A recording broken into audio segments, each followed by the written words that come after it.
you for joining me again for this latest video. I'm delighted to have the opportunity to interview Susan Hone-Brookes.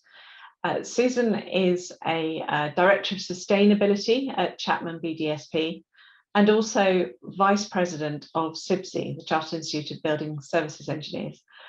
Really pleased to speak to you. Hi, Susan. Hi, lovely to speak to you, Liz.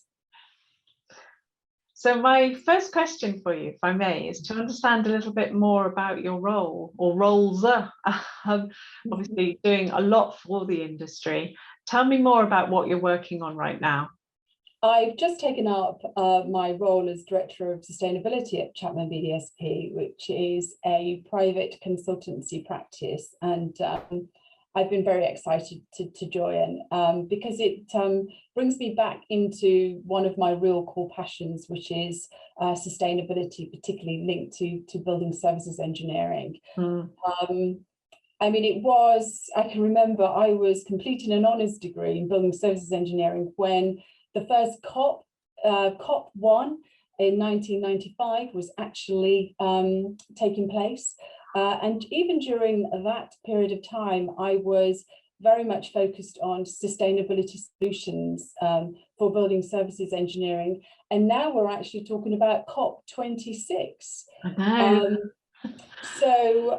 I do feel that we have been sort of really resonant and of what we've been able to achieve over that period. So with the real climate emergency, taking up this role is very, very exciting.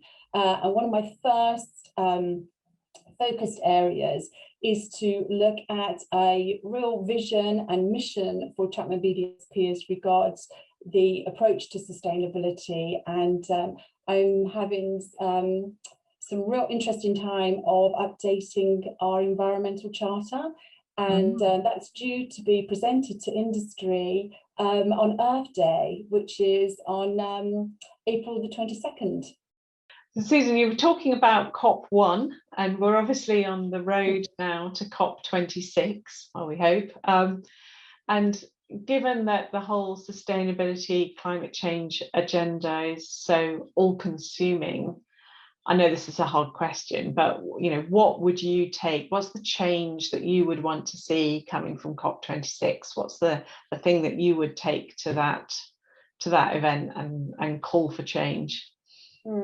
That's a really good question, and I know that we are looking to have really good representation as an industry at COP26. I think one of the things that I would want us to take to COP26 as an industry is to actually show clear demonstration that we've actually got this. We are engineers, we are innovators.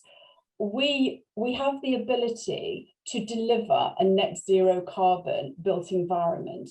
I think we have to show our understanding, our flexibility, our willingness to actually be pioneers, as we have been in the past, to actually demonstrate that we know exactly what we need to do to create that transition and create that new design solutions to achieve it.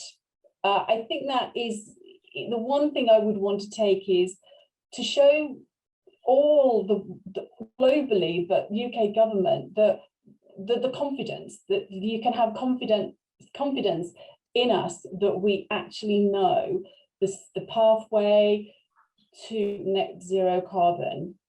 The conversation I've been having through so many of these interviews is about International Women's Day. That's what really inspired this series of videos originally, and their theme of Choose to Challenge.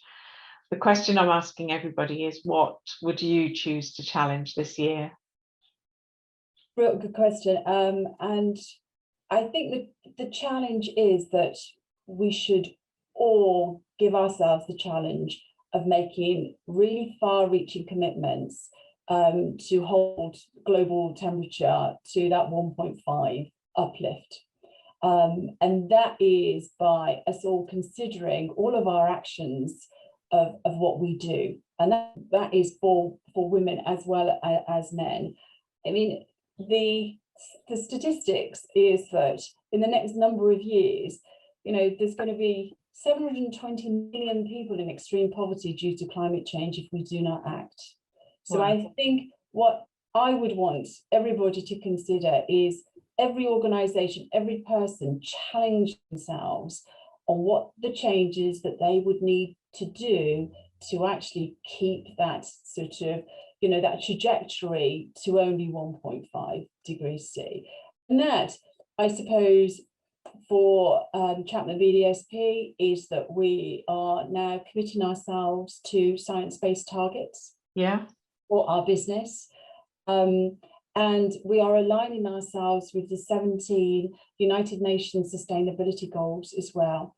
So it ensures that we put ourselves on track and take all the necessary design changes that we can still create beautiful, sustainable places, but we can do them in a way that actually does not impact, on the planet and nature, as it is actually doing at this moment in time.